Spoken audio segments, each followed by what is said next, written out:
नमस्कार प्रिय दर्शकों, मैं हूं सुरेश श्रीमाली। ग्रहों का खेल कार्यक्रम के जन्म कुंडली विश्लेषण प्रोग्राम में बहुत बहुत स्वागत करता हूं। एक 24 साल के लड़के की कुंडली पर मेरा आज का कार्यक्रम आधारित है। इनकी कुछ दास्तान है जो आपको सुनना चाहिए और उसके बाद विश्लेषण को देखना चाहिए। इनका कहना है कि जब मुझे सब पढ़ाना चाहते थे घर वाले, तब मैं पढ़ता नहीं था, और अब जब मैं पढ़ना चाहता हूं तो घर वाले मुझे सपोर्ट नहीं करते।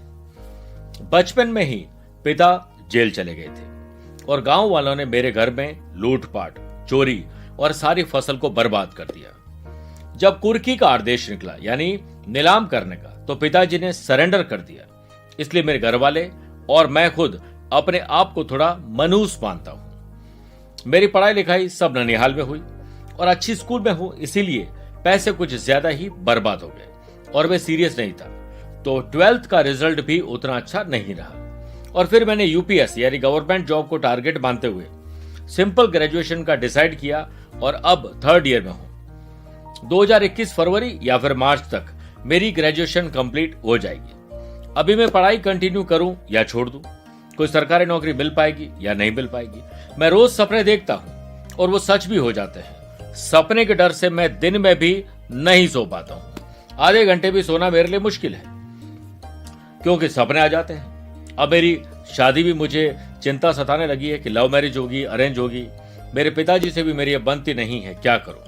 तो आइए 24 साल के लड़के की कुंडली पर हम विश्लेषण के कार्यक्रम को आगे बढ़ाते हैं। आपका इसमें ज्योतिष में इंटरेस्ट भी बढ़ सकता है। इस वक्त आपकी स्क्रीन के सामने जो एक कुंडली है, कन्या लगन की, लगन में राहु विराजमान है। लग्न ही 24.45 डिग्री के हैं, जो कि थोड़े से वृद्ध लगन में माने जाते हैं, यानी बुजुर्ग हो जाते हैं। लग्नेश और 10th हाउस किसका है? पिता का। लगन किसका है? हमारा खुद का। इन दोनों के लॉर्ड बनते हैं बुध, जो 26.5 डिग्री के होकर मृत्यु स्थान में चले गए। शत्रु के साथ, शत्रु के घर में, मंगल के घर में विराजमान होना वीक पॉइंट माना जाता है। तो पिता से अब तो बनती नहीं है। पिता बचपन में जेल चले गए, घर में इतनी तकलीफ आ गई, खुद को इतना संघर्ष भोगना पड़ा, जो डिसीजन लिए वो गलत निकले, और जब जो डिसीजन लेने चाहिए थे वो नहीं ले पाए, क्योंकि 8th हाउस कॉमन सेंस का होता है, बुद्धि का अधिपति बुध होते हैं। वही जब मृत्यु स्थान में चले जाए तो वीक पॉइंट बनता है। यहाँ 3rd हाउस और 8th हाउस के लॉर्ड मंगल के साथ विराजमान है, जो आपको मंगली बनाते हैं। आप देखिए, लव मैरिज आप करें या अरेंज मैरिज करें, आज के दौर में वैसे भी लव मैरिजेस ज्यादा बन रही है, तो एग्जैक्ट इसको ज्योतिष से खोजना अच्छा नहीं है।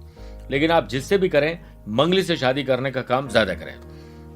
वैसे आपकी कुंडली में लव मैरिज के चांस ज्यादा बनते हैं, क्योंकि वो आगे बात करें। 10th हाउस जो कि कर्म का होता है, 10th हाउस में 2nd और 9th हाउस के लॉर्ड शुक्र, जो कि सपने बहुत दिखाता है, वो 2.26 डिग्री का, मतलब शुक्र 10th हाउस में बहुत अच्छे माने जाते हैं, लेकिन बच्चे हैं 2.26 डिग्री का, भी तो पैदा ही हुए हैं, तो वो क्या रिजल्ट आपको अच्छा देगी। इसलिए खुशहाली मिली नहीं, शान शौकत की जिंदगी जी नहीं, एंजॉय कर नहीं पाए, स्टेबिलिटी आ नहीं पाई, फ्यूचर कोई समझ में नहीं आ रहा है। लेकिन एक खुशी की बात जरूर है कि 4th हाउस में विराजित देवताओं के गुरु बृहस्पति, जो कि हंस योग बनाकर 4th हाउस में विराजित है। देवताओं के गुरु बृहस्पति की 5वीं दृष्टि बुध और मंगल पर, 7वीं दृष्टि शुक्र पर और 9वीं दृष्टि 12th हाउस पर पड़ती है। इसलिए आपको सबसे पहले जन्म स्थान छोड़ना पड़ेगा। जन्म स्थान छोड़कर आप महाराष्ट्र, साउथ या भारत से बाहर कुछ साल के लिए काम करने के लिए चले जाएं। अब देखिए, एक ग्रह ने कैसे आपकी जिंदगी को और आपके परिवार की जिंदगी को तबाह कर दिया, इसे आप गौर से समझिए। लग्न में आपके राहु विराजमान है। 5वीं दृष्टि से पढ़ाई के घर को देखते हैं, पढ़ाई डैमेज हुई। पढ़ाई के घर के लॉर्ड शनि को भी देखते हैं। राहु शनि का दृष्टि संबंध पितृ और श्रापित दोष बन जाता है। फिर आप कहते हैं मुझे गवर्नमेंट जॉब करनी है, तो गवर्नमेंट जॉब के कारक ग्रह बनते हैं सूर्य, उस पर भी दृष्टि पड़ती है राहु की। फिर देखिए, आप कहते हैं मैं बिजनेस करूं या जॉब करूं, तो बिजनेस के घर में श्रापित और पितृ दोष 7th हाउस में बना हुआ है। एक अकेले राहु ने आपकी जिंदगी और अपनों की जिंदगी को तबाह कर दिया। जितने भी लोगों का पैसा फंसा, नुकसान, धोखे हुए, खर्चे बढ़े और कर्जे हुए, उसमें श्रापित और पितृ दोष के लोग अव्वल होते हैं, सबसे ज्यादा उनको तकलीफ आती है। आपके साथ क्या हुआ? घर बार लूटा, परिवार में सब चीज खत्म हुई, मोरल खत्म हुआ, लेकिन सपने जो आते हैं, अज्ञात भय, डर, चिंता, नेगेटिविटी, ये सब राहु देता है। और देखिए, चंद्रमा देखिए आपकी कुंडली में नीचारोही है, क्योंकि 2nd हाउस में 7 नंबर के विराजमान है। पहले तो 7.5 ही थी, अब शनि की ढैया है। तो यहाँ चंद्रमा भी आपकी कुंडली में नीचा रही होकर आपको टेंशन और डिप्रेशन दे रहे हैं। मैं आपको यह सलाह देना चाहूंगा कि एक तो आप निद्रा योग रोज किया करें। दूसरा काम आपको यह करना है कि आप रोजाना योग प्राणायाम एक्सरसाइज करें और मुझ पर 100% विश्वास रखें। 99% भी नहीं रखना है, 100% रखना है। मैं ऐसी बातें किसी से करता नहीं हूं, क्योंकि विश्वास करना और नहीं करना आपके ऊपर है, पर आपकी जिंदगी में कुछ बिगड़ने वाला नहीं है। सिर्फ आप सुधार करने की तरफ ध्यान दीजिए, सपनों को आने दीजिए। हम लीवर, किडनी, अपने शरीर के फंक्शन को, हार्ट के फंक्शन को रोक सकते हैं क्या? तो हम विचारों को क्यों रोकें, सपनों को क्यों रोकें? उन्हें आने दीजिए, वो निपट जाए एक बार आकर। अब आपको क्या करना है ये समझिए। इस वक्त आपको गुरु की दशा में मंगल का अंतर है, जो 27 जुलाई 2020 को खत्म हो जाएगा। बाद में गुरु में राहु का अंतर जब आएगा 20 दिसंबर 2022 तक, तो आप इस गवर्नमेंट जॉब को तो पहले बाहर निकालें। 2022 तक आपको करनी है प्राइवेट जॉब, ट्रैवल, मेहनत, मशक्कत, जितना अपने दिमागी घोड़े दौड़ा सकते हो उतना लाभ मिलेगा। इसके लिए जितना आप अपने सेल्स, परचेज, मार्केटिंग स्किल को डेवलप करोगे, अच्छा रिसर्च करिए, दूसरे लोगों को हम कैसे काम आ सकते हैं, काम कैसे निकलवा सकते हैं, ये क्वालिटीज आपके अंदर है, उसे बस जिंदा करना है, जागृत करना और काम पे लेना है। फिर देखिए चमत्कार। आइए बात करते हैं नवमार्ष कुंडली की, उससे स्थिति को और क्लियर कर सकते हैं। सिंह लगन की कुंडली है। यहां पर देखिए लग्नेश बनते हैं सूर्य, जो 10th हाउस में वर्गोत्तम में होकर विराजमान है। चंद्रमा और केतु का ग्रहण दोष है, और साथ में राहु 12th हाउस में विराजमान है। जिस व्यक्ति के राहु 12th हाउस में हो, उसकी जिंदगी में कई चीजें पाकर वो खो देता है, हमेशा एक अधूरापन रहता है।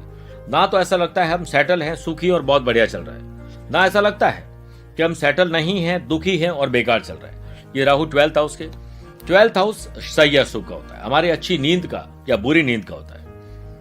लग्न में राहु आपकी जिंदगी में अज्ञात भय को डालने की कोशिश की। यहां पर 12th हाउस में राहु ने आपको नींद लेने में तकलीफ पैदा की और हमेशा एक नेगेटिव सोच। और सपने आए तो अच्छे भी तो आ सकते हैं, पर किसी का बुरा होने का सपना ही कैसे आ सकता है। और मैंने कई बार अपने कार्यक्रम में जिक्र किया, जब भी गुरु केंद्र में स्वग्रही या उच्च राशि को इंट्यूटिव पावर डेवलप हो जाती है, ऐसे लोगों को पूर्व का आभास हो जाता है, मतलब कुछ होने वाला होता है उसके पहले ही पता पड़ जाता है। वही आपके साथ हो रहा है कि आपको जो सपने आते हैं वो सच हो जाते हैं। तो हम क्या करेंगे रात को कि गायत्री मंत्र का जाप करके सोएंगे।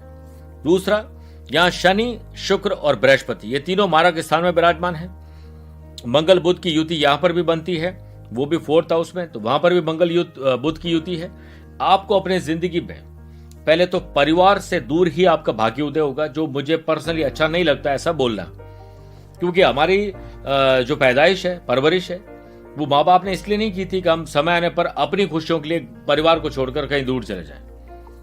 लेकिन ऐसी कुंडली कहती है कि आपका भाग्योदय परिवार से दूर और साउथ और महाराष्ट्र में हो सकता है। दूसरा काम आपको ये करना है कि जब भी आप सेटल हो, परिवार को भी ले जाएं, खूब धन कमाएं। अगले 2.5-3 साल में जॉब करके आप मेहनत करके काम कर सकते हैं। 2022 के बाद आपको किसी चीज की ट्रेडिंग करने का अवसर मिलेगा, बिजनेस कर सकते हैं।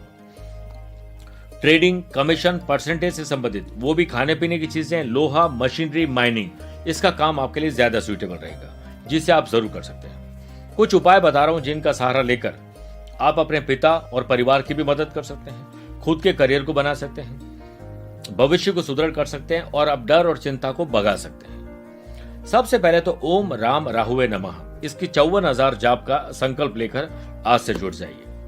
रोजाना जब भी टाइम मिलता है, कभी 2 माला कभी 5 माला करिए। दूसरा काम, मां बगलामुखी का जाप रोज 1 माला सूर्य अस्त होने के बाद मां, पिताजी, आप तीनों, और या फिर पिताजी और आप जरूर करें। माता जी को बोलें कि रसोई घर में तेल का दीपक रोज जलाएं और राम रक्षा स्तोत्र का पाठ करें। जब भी मौका मिलता है त्रयंबकेश्वर नासिक में जाकर 3 दिन वहां रहना होगा। नारायण बलि, नाग बलि और त्रिपंडी, ये 3 पूजा आपको करवानी चाहिए, इससे लाभ मिलेगा। परिवार में साल में कम से कम 3 बार रुद्राभिषेक होना चाहिए, जिसमें जन्मदिन, शिवरात्रि, महाशिवरात्रि और श्रावण मास में। और साथ में हो सके तो पारे का शिवलिंग घर में रखे, उसकी रोज अभिषेक और पूजा करेंगे तो आपकी जिंदगी के ज्यादातर कष्ट समाप्त हो जाएंगे। प्रिय साथियों, कई बार हमें नहीं पता होता है कि हमारी जिंदगी कैसे चलेगी, हमें क्या करना चाहिए। तो इस बच्चे को, 24 साल के यंग बॉय को हमने बताया कि गवर्नमेंट जॉब छोड़िए, बिजनेस भी छोड़िए, अभी जॉब करना है, स्थान परिवर्तन करना है। 2022 के बाद बिजनेस करने की राह खुलेगी। परिवार में सुख शांति समृद्धि के लिए ये उपाय करेंगे तो हमारी जिंदगी बेहतर हो सकती है। अगर आप भी ऐसी या किसी और प्रकार की तकलीफ से गुजर रहे हैं तो मैं कोशिश करूंगा आपकी समस्याओं का समाधान करने की। आज के लिए इतना ही। प्यार भरा नमस्कार और बहुत बहुत आशीर्वाद।